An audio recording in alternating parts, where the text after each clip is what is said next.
Hello and welcome to the Journal. I'm Steve Kendall. Election 2024 is in the books. Ohio has a new U.S. Senator, and we'll be looking to fill VP-elect J.D. Vance's Senate seat. Joining us in studio, Dr. Nicole Kalaf-Hughes, Dr. David Jackson from BGSU, and from Columbus, the host of the State of Ohio, Karen Kasler. Welcome all of you.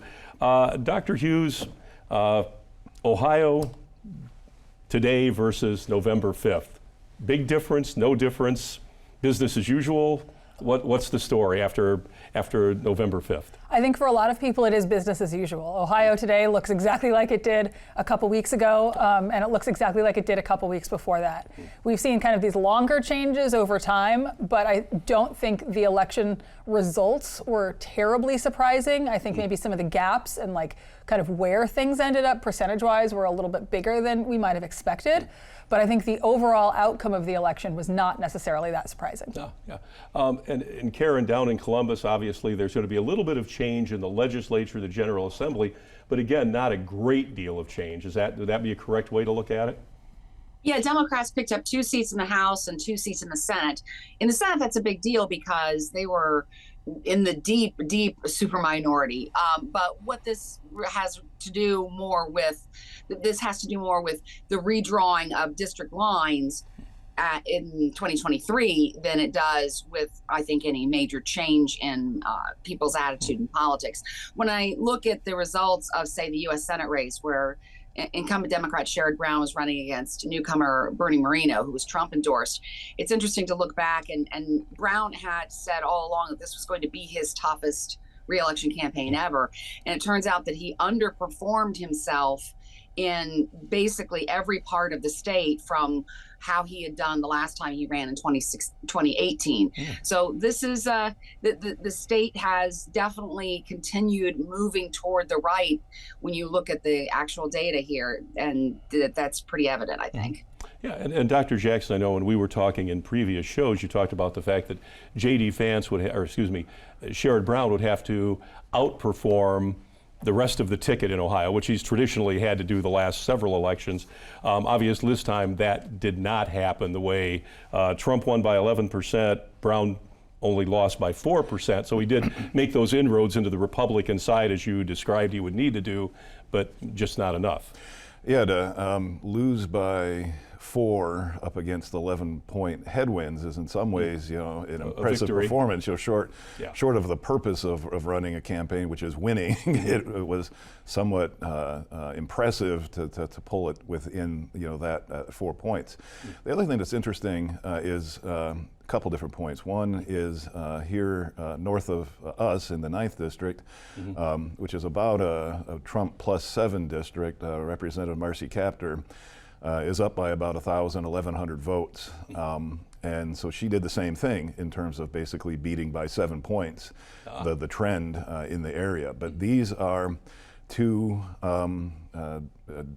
Democratic long-term elected officials who are in their 70s, and they're the only ones right now, it looks like, who could do what they did. Now, of course, Sherrod lost, but Kaptur is in all likelihood going to win. So the real question, one of the real questions for the Democrats, is who's next? Who could do that? Who could, win or come close to winning in this environment?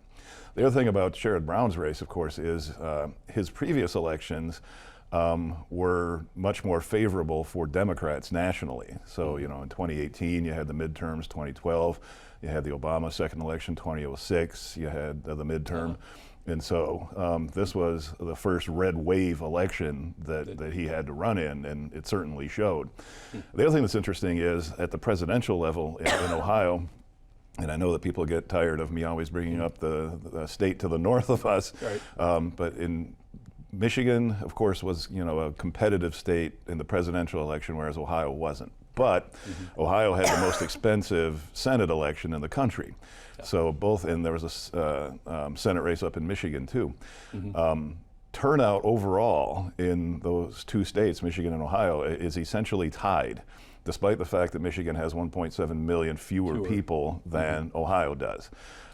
So I think something is very interesting and worthy of investigating, and my colleagues and I are going to continue doing that about the differences in those two states. And we know what they are, is that Michigan does everything it can to promote voter turnout, whereas in Ohio, the interest is more, in purging and excessive concerns for electoral security where there aren't really any problems. Yeah. Well, and I noticed after the election too, the discussion about drop boxes, that maybe that would be the next thing to eliminate, because there was the case where somebody firebombed a drop box, so now there's concerns about security there.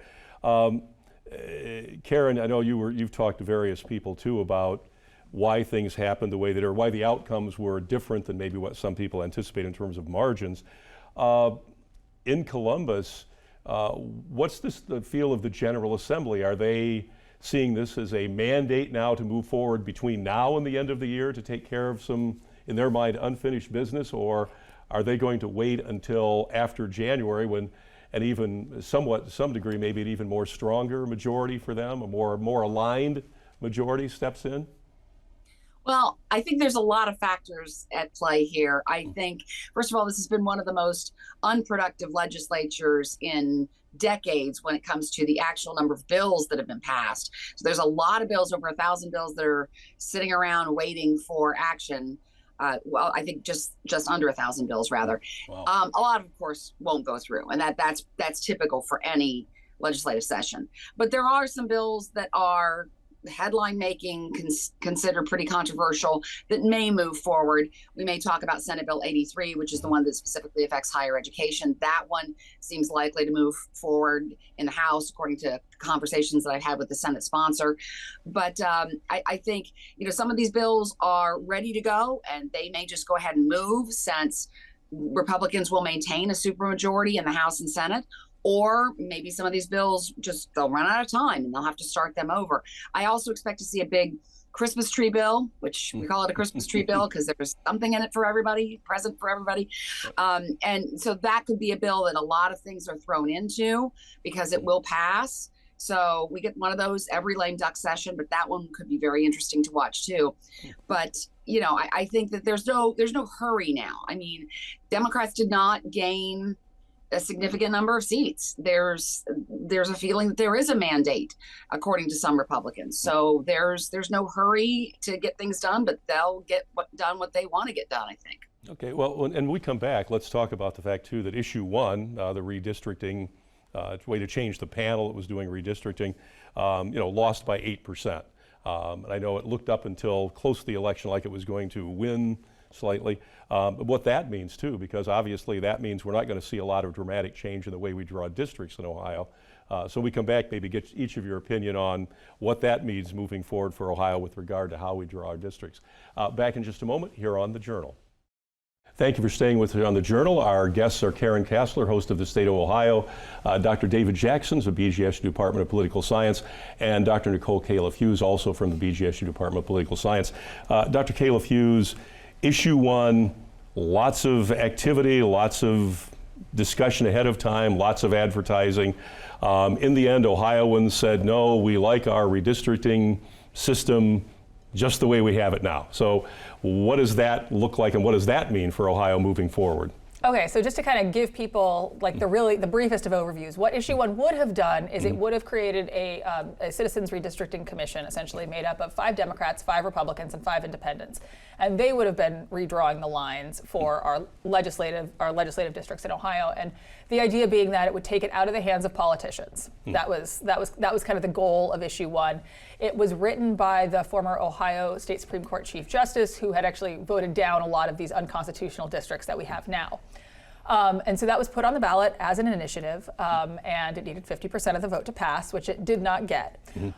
And while some of the data that we kind of had seen ahead of time showed it polling in favor, where people were actually in favor of it, it ended up, I think, with a bigger gap than I probably expected, but I wasn't surprised that it failed. Initiatives generally are really, really hard to pass. All of kind of like the political science literature and the scholarship on it says initiatives are far more likely to fail than pass because failure is status quo. Right. So if you're not sure on something, and we know voting can be hard, there's a lot of stuff on there. If you're not sure, or if it's confusing, or you don't know the cost, the easiest vote is no, because you know what that no looks like. You know it what looks that like, means. It looks Right. like our current system. There's very little risk in that. So the yes vote is always going to be steeper no matter what it is. For this one in particular, it was really challenging for voters because a lot of voters are not necessarily aware of the intricacies of redistricting. And what made it on the ballot was so intentionally opaque that it was actually harder for voters to understand. Right. Even voters who wanted to read the 3 full pages of ballot language. So part of it wasn't just the fact that it was an initiative, but the fact that it was 3 pages of complicated ballot initiatives that you had to click through, not with the next button, but with the arrow, the or whatever. arrow, the special arrow button at the bottom, which even I missed the first time knowing it was going to be there. Right. And so I think that kind of made it a little bit harder and a little bit of a steeper hill to climb. So I think it isn't so much necessarily an embrace of the current system. I'm sure some people it is an embrace of the current system, because let's not forget that one of the no on one taglines was keep Ohio red. So for some people that is their goal. Right. But for other people, they just didn't understand it, and so it was easier to skip it. Or it was safer because they know what the current system is. And this amorphous idea of unelected people drawing the lines, there was a lot of, I think, uncertainty around that. There has been some discussion, even with Governor DeWine has said, well, people don't like the system, so maybe we will try something new. Karen may have different opinions on this, but I don't know that the political appetite for that is necessarily there, because if you're in power with the current system, what's your incentive to change it? Yeah. Why would you draw lines that are going to get you out of a job? And so I think we're going to see our current system stick around for a little bit longer. And Karen, obviously the clips that you were showing on your show of the night of the election, when there were people embracing issue one's defeat as basically a win for Ohio. They were celebrating the fact that we aren't going to change the system, and so whether people were confused by it or not, it appears a lot of the people in Columbus who are in power say this basically reaffirms the fact that Ohioans don't necessarily dislike our redistricting system. Well, and it's also the messaging from the Republican Party. Republican office holders were completely, for the most part, opposed to issue 1. That was their message that they sent out. And while issue 1 did not lose by as much as Trump won, it still was very close, in the sense that people who voted for Trump most likely voted against issue 1, at least when you look at the results. And so I think that's a big part of it. The language that some people said was confusing was a part of it. We had heard from people who said that they wanted the system to change, but when they went in, they read the language and then they voted no because they didn't understand it. That was language that was written by Republican Secretary of State Frank LaRose and approved by the Republicans on the ballot board. So the question about whether we could get a new system, I mean, I don't know whether there's any rush. I mean, I think that it's not going to come up anytime soon. Not going to come up during lame duck. I'm pretty sure of that. Well, and the other thing is too, I guess, it's unlikely that anything done by the current redistricting panel will be found unconstitutional. Would that be a reasonable statement to make, given that now the state Supreme Court is now heavily controlled by there's no 4-3 whatever, it's basically 6-1 Republicans, and they've conditionally always, with the exception of the person who kind of wrote language for this redistricting issue, the one Supreme Court justice, have always supported those unconstitutional maps. So that's not likely to change, right, Dr. Jackson? No, it's really unlikely to change given the 6-1, I think, majority now in the Supreme Court. A couple other things about issue 1 that were interesting. Of course, there was the deceptive ballot description that confused people, and it was very hard to do polling on that because you can't give people 3 single-space pages to read on a survey because they'll quit the survey. But then that actually does in some ways mimic what people probably did in the voting booth, which is to get to the complicated thing and either skip it or vote no because that was the safer choice. The other interesting thing about it would be if people are going to try to do this again, maybe it wasn't the best idea strategically to have issue 1 during a presidential year when you have massive turnout. Right. massive turnout is good Yes. because you want, People to turn out and legitimacy. vote. But if you want to win on something like this, what we saw with the constitutional amendment language last year, with the marijuana referendum and the abortion referendum, you have much lower turnout in odd-numbered year special elections, in which case the energized side has more of a chance to People succeed. who are really because interested will turn out. Other people will not bother to show up because they're not interested. and certainly the question of reproductive freedom and marijuana have a level of salience to the public that's different than the level of interest that comes from the topic of gerrymandering. And I guess the last point would be there's anecdotal evidence, and it's been sort of hinted at here, that there were people who voted against their preference on the topic because of the complicated ballot language. And so just kind of a difficult situation to read the meaning of. Had it gone the other way, I think it would have sent a signal to the current legislature to consider moderation.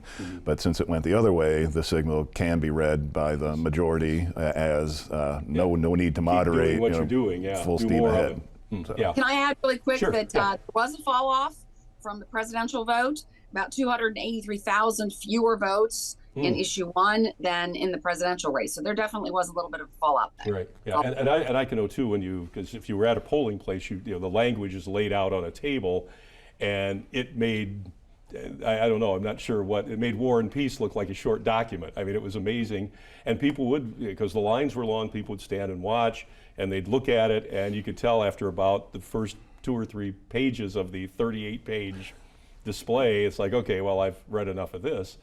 So yeah, it was a lot of things came into play that weren't necessarily maybe about the issue itself. So we'll be back in just a moment with more on election 2024, the recap, and where we move forward. We'll talk about who's going to replace J.D. Vance. There's a lot of people interested.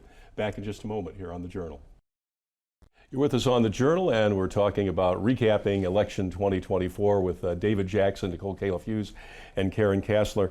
Karen, obviously, J.D. Vance is now the VP-elect, which means Ohio is going to have 2 fairly new senators, and we're going to have to find a replacement for him.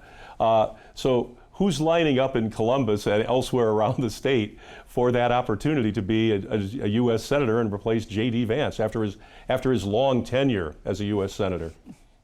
Well, everybody is lining up. Every Republican is lining up. There have been some, I think, facetious suggestions that DeWine appoint Sherrod Brown to the seats, as Brown just lost. But of course, that's not likely. Silly at this point. But you've got a lot of Republicans. I mean, an open Senate seat is a big deal.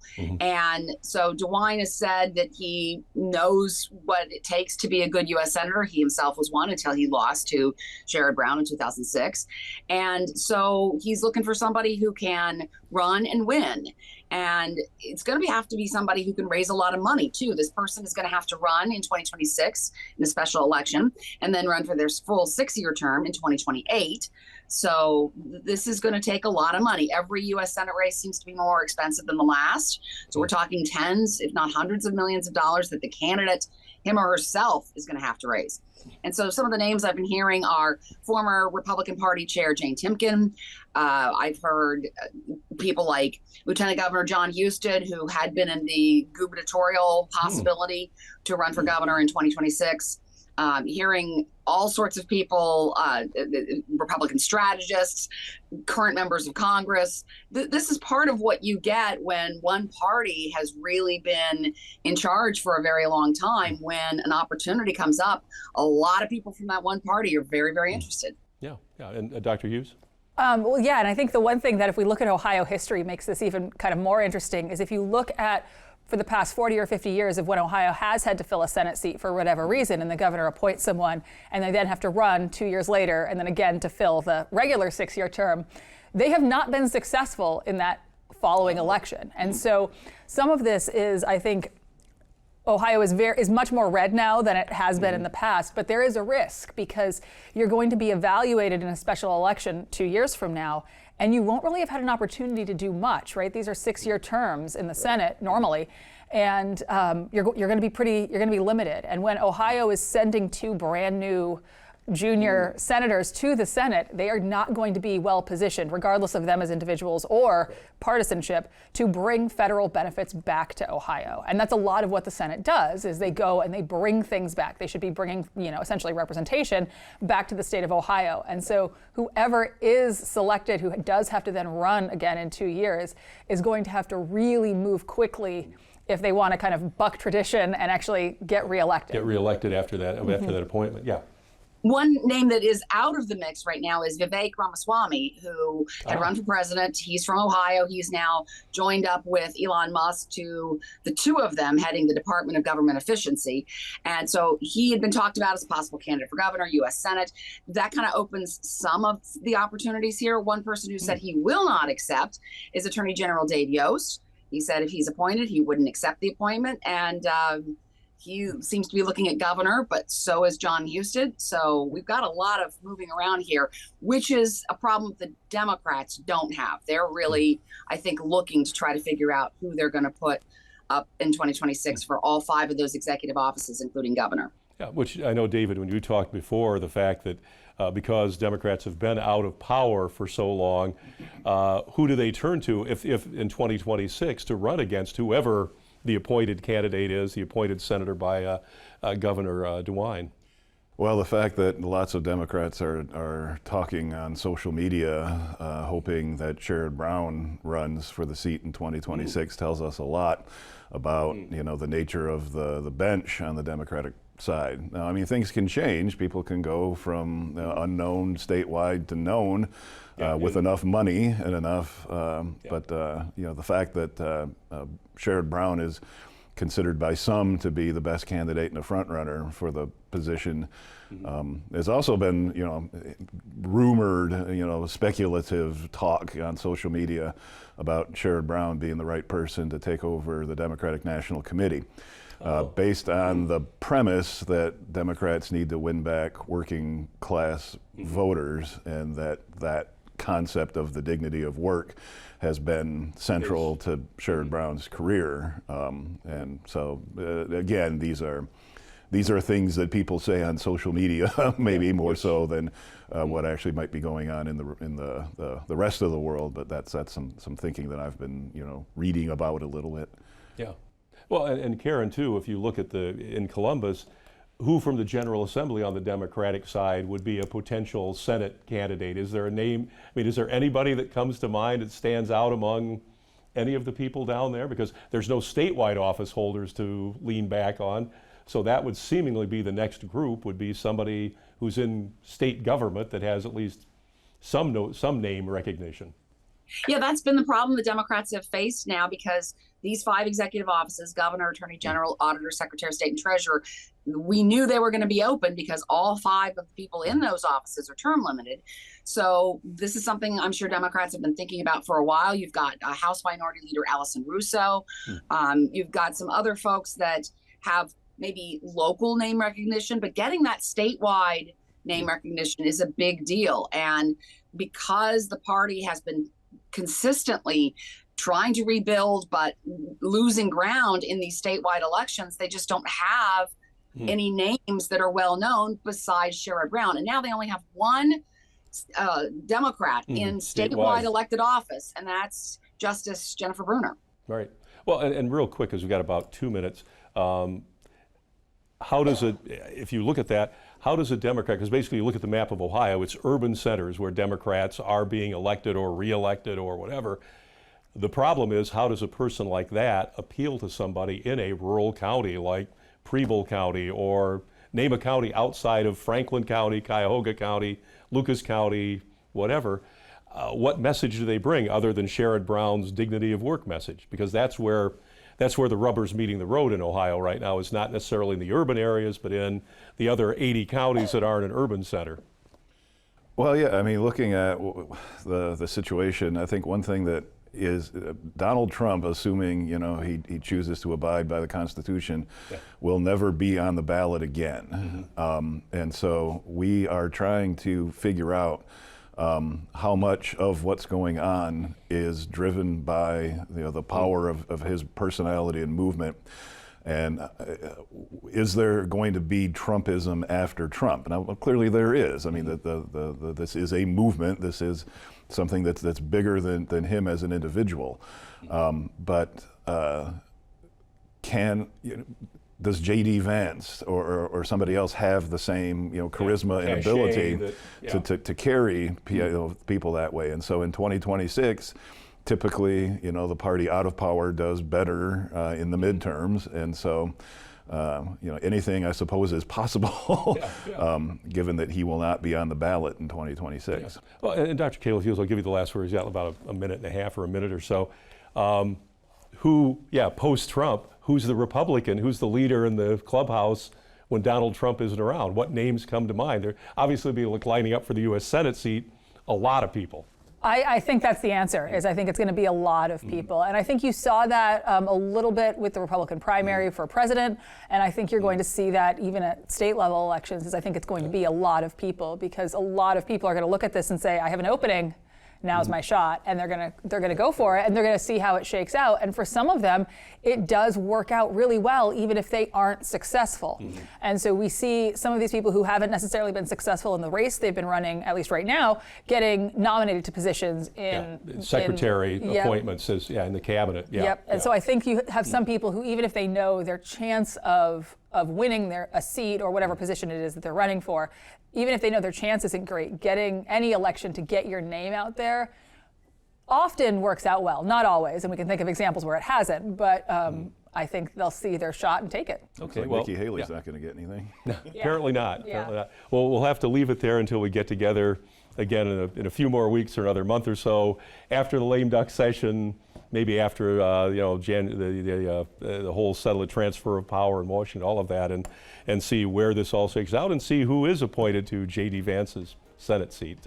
You can check us out at WBGU.org. You can watch us every Thursday night at 8 o'clock on WBGU PBS. We will see you again next time. Good night and good luck.